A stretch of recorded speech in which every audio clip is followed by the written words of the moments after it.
welcome to the presentation on the digital productivity. And I'm going to explain to you what I believe is why it's so important and why it is critical to the success of our industry. Digital productivity is something that has become quite a fashionable word nowadays with governments, because governments are facing the reality that there is now increased competition from China, from India, from other emerging markets, and that the Western economies are finding it more and more difficult to compete with the emerging economies around the world. So suddenly digital productivity is something that becomes important. And you also might recall the discussion that we have in Australia about, on one side, the mining industry booming, and on the other side, the rest of the economy only doing so-so. Again, the whole situation there is Australia, apart from the mining, is Australia competitive with other countries? And obviously, on one side, the high dollar and other elements clearly shows that the digital productivity of a country like Australia is something that's very important in order to maintain a healthy economy. In the past, we talked about things like digital economy. We talked about things like the benefits of the broadband and other ICT developments as being the social and economic benefits that you get out of the ICT developments. What is really worrying sometimes, if you look at the NBN debate in Australia, then most of the discussion is taking place about the plumbing. Does it have to be fiber? Is it going to be VDSL? What are we going to with HFC? What's the situation with mobile? Where does that fit in? Do we need 25, 50, 100 megabit, etc.? The reality should be that from a country level, you should, and from a policy level, you should actually look, why on earth do I want it? Why do I want an NBN? Yeah? Nothing to do with the plumbing. It has to do what are the reasons why you as a country are going to invest 30 billion, 40 billion, whatever, yeah, in order to create that digital productivity you're talking about.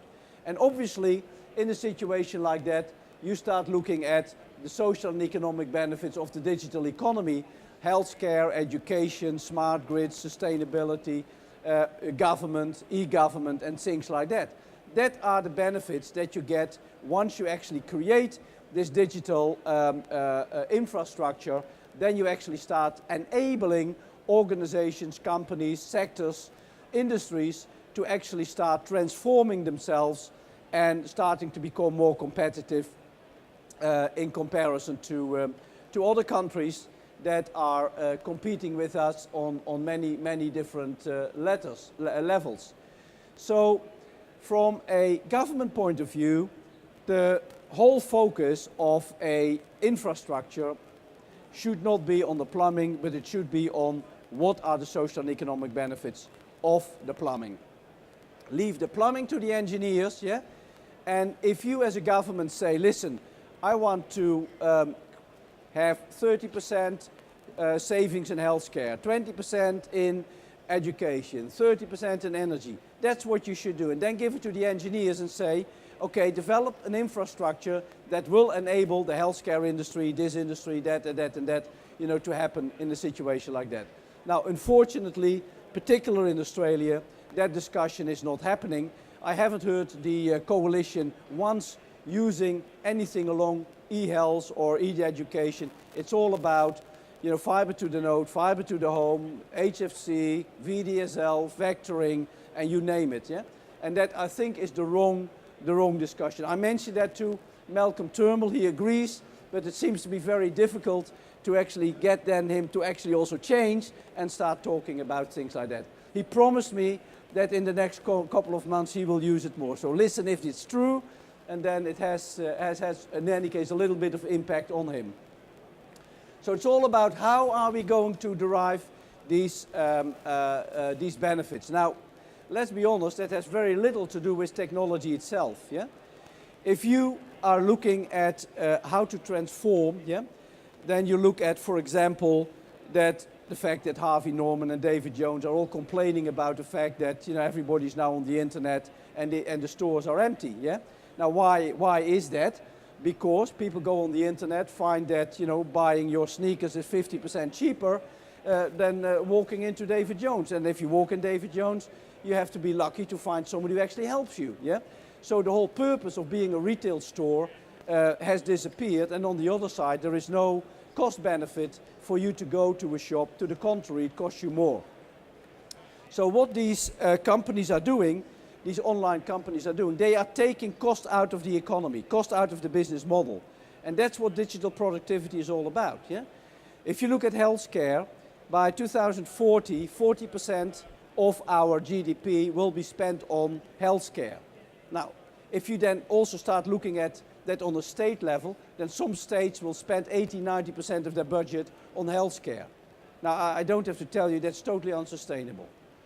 But if you run the healthcare system as it's run today, and you continue that the way we are doing it now, then we will simply go broke simply on healthcare.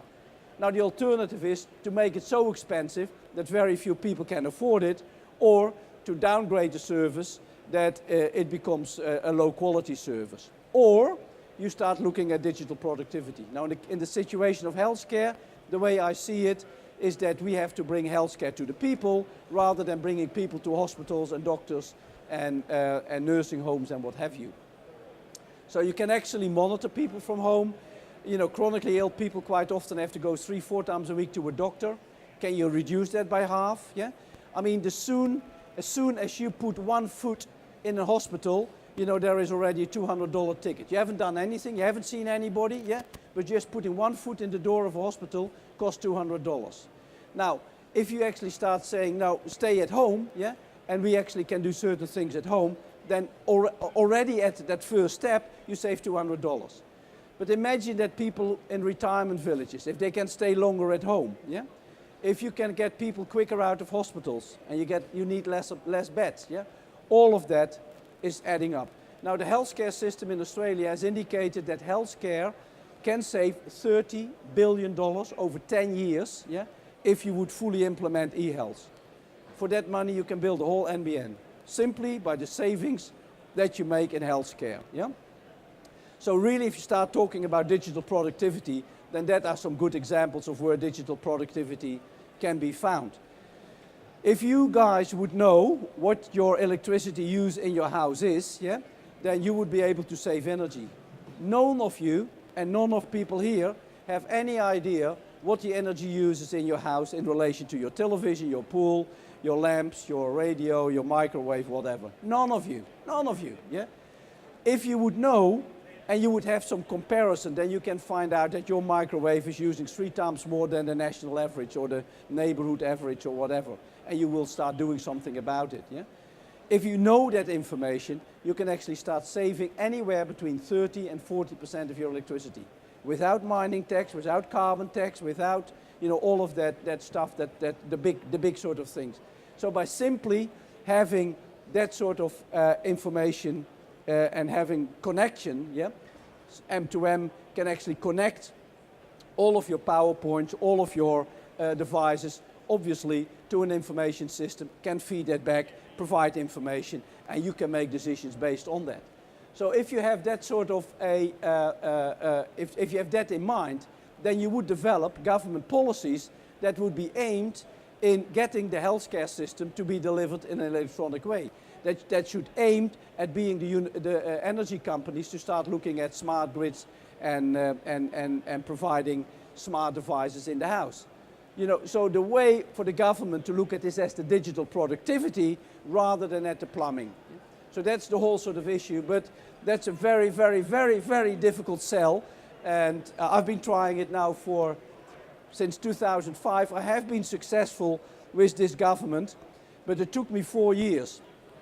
In 2005, I had my first discussions with now Minister Conroy and talked about things like that. He loved it. 2007 we got the NBN and I was continuously hammering about this digital productivity. And it took him still 2 years to convince Kevin Rudd at that time, the Prime Minister, to actually start coming up with the portfolio which is now known as digital productivity. So now there is a policy in Australia aimed at digital productivity. We are one of the few countries in the world that are doing that, by the way. Yeah? There are initiatives, I call it death by pilots. There are literally thousands and thousands of pilots in healthcare, in smart meters, smart grids, education, yeah? But none of them are upscalable because it's not covered by an overall policy that we actually want to drive the healthcare system, the education system, the energy system on a national scale to that sort of level. All these pilots, 90% of these pilots are fine, proved, fantastic, and then the next thing, no upscalability. So unless you have policies where you then take it one step further and say, over the next 10 years, we want healthcare to be delivered in this way and you know, smart grids and things like that. Unless you have these policies, it's not going to happen. Because the problem is that the social and economic benefits are not showing up on the balance sheet of a telco or a utility. Yeah? A utility, tell them, you know, we save 30–40% of energy, so you have to promote 30–40% less revenue, yeah, for the good of the nation. Then the utilities will say, thank you very much, government, but where do I get the money from? Same with Telstra. You know, if you tell Telstra you have to build a national broadband network because it's good for healthcare, then Telstra will say, thank you very much, government, but why on earth should I do it? Because it doesn't show up on my balance sheet. It's good for the nation, but not necessarily good for me as a commercial organization. So you really need the government to facilitate that. I do a lot of work with the United Nations, talk to many governments, and then obviously all of them know about Australia. They say, Paul, but we don't have $30 billion, yeah? I said, listen, you don't need $30–40 billion. All we need is good policies. If you have a policy that, for example, will deliver healthcare, and you know that the healthcare organization can save $30 billion, then I, as an organization, am more than happy to invest in something that I know that, for example, the healthcare service is going to use, and I can make money from that. So the policies are the most important part of the government, what the government can do in this economic transformation. So yes, money is welcome, but I've always said we don't need the $30–40 billion. If you come with good policies, the rest will follow automatically. Yeah?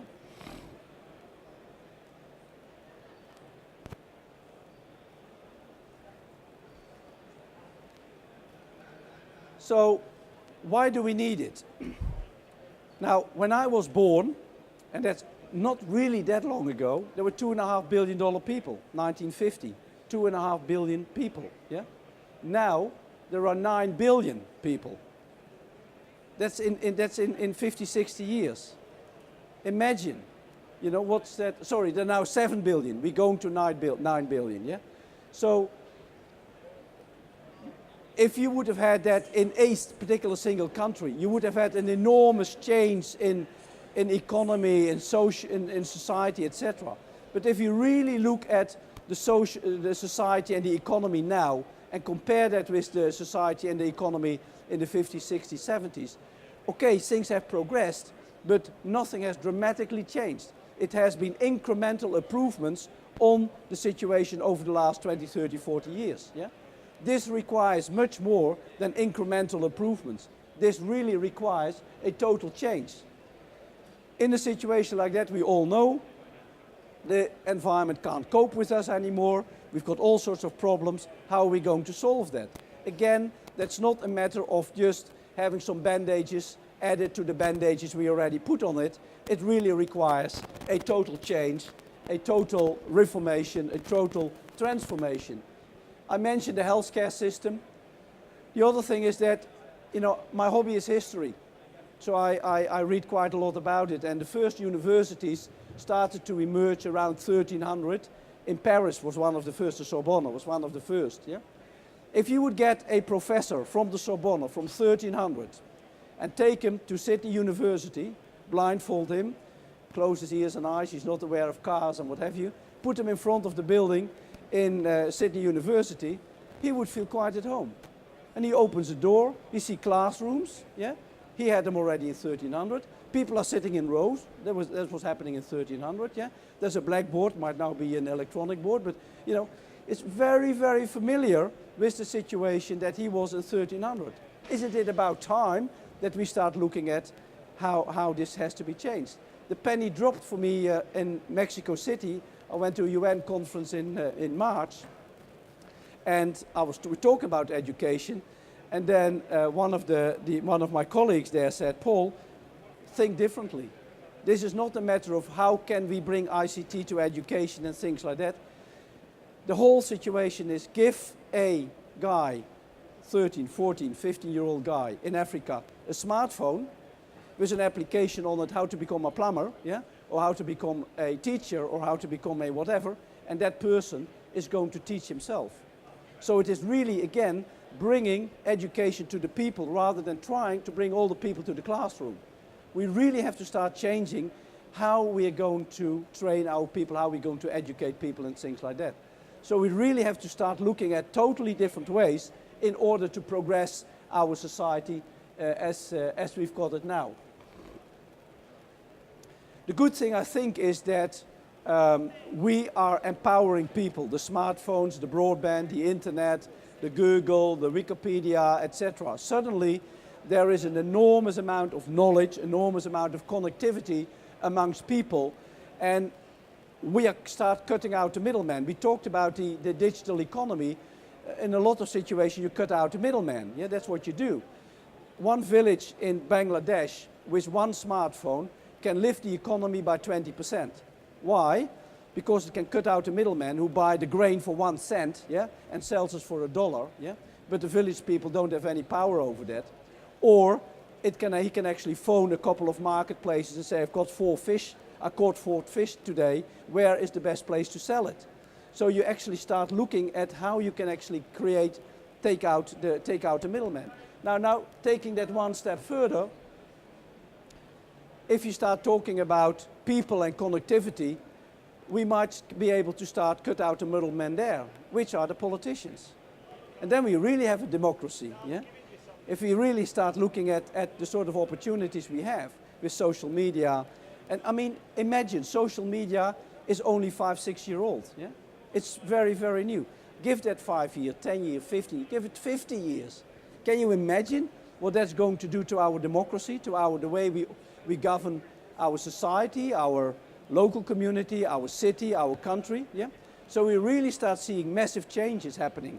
And I think that, you know, if you start talking about the silos earlier, it's very, very difficult for the silos to change themselves. But we as people, yeah, will actually be able to create far more influence. Look at the Arab Spring, yeah? Look at the online shopping, yeah? What people, individual people can do to actually create, make sure that organizations are going through this transformation process. It's very rarely that transformation happens from within the organization. Very, very rarely, yeah? It has to be driven from the outside. The healthcare system is not going to change itself, yeah? The retailers are not going to change. You know, Harvey Norman also had 20 years time to look at the situation, yeah, and make changes, yeah? Telstra and Optus and Vodafone in 1997 started with mobile portals. Charge 80% for people who want to have an application on it, and charge an arm and a leg from the users. Apple came, yeah, and the rest is history. So the telcos couldn't change, the retailers can't change, the healthcare organization can't change. Things have to be stimulated from outside in order to create a change. And I definitely believe that the people power will play a very important role in all of this as well. Very important role. It's not the only thing, but a very important role in that as well. And then continuously that sort of discussion about, oh, the internet is taking jobs away, yeah? Or the refugees are taking jobs away. Everybody's taking jobs away, of course, yeah? The reality, of course, is, yeah, that the new jobs are not in the old economy. The new jobs are not with Ford in Adelaide, yeah? The new jobs are the 1 million companies that are now operating in apps. 5 years ago, they didn't exist. And now there are worldwide 1 million companies making apps. Now the most are very small, 1 or 2 people or whatever, but you still talk already about 5 or 10 million people in the world that are, whose job it is to make apps. Those jobs did not exist 5 years ago, yeah? So it's still very difficult. We are very conservative in that. We like to protect the jobs at the Ford and at Holden, yeah? At all costs. We are prepared to spend billions of that, but we are not prepared to actually start opening up the new market, the new digital economy, and create millions new jobs there, yeah? It's that mindset that makes it very difficult. So how to do that? As I mentioned, you know, we have to bypass the vested interests who are fighting the rearguard battles. You know, how to protect my business rather than how can I make business from the new environment. Whole sectors are resisting the transformation, yeah? And only with government leadership can you actually change that. I mean, e-health. If you look at what's the biggest problem with e-health, the biggest problem with e-health is the health insurance system. If I do a video call with a doctor, it doesn't get covered. If I sit there for an hour or 2 hours in the waiting room and then see him, then it gets covered by the healthcare, yeah? So health insurance is the major obstacle why e-health is not happening. Now, fortunately, again, Australia is leading. Medicare in remote and rural areas can use video conferencing as doctor consult, so that's a good step forward.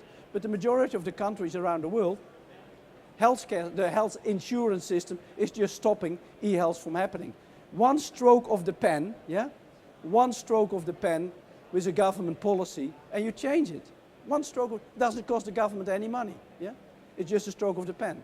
But then obviously there's the vested interest, you know, because e-health make your doctor's business very transparent. All your records have to be online. Oh, everybody can see that you charge $5,000 for something that only costs $50, yeah? And that is the sort of protection that specialists and medical people and everybody else, you know, they don't want to be transparent. They don't want to have all the records, you know, where you can say, hey, why do you charge me this? And, you know, if I shop around, I can get it here for whatever, yeah? So really big changes need to happen, and it's not happening from within the sectors. It needs to happen from outside. So big role for government to develop these policies, yeah? And as I mentioned, money is not the issues. I'm not asking for 30, 40, 50 billion dollars. You know, you can get these governments to get good policies, and that's going to make it happen.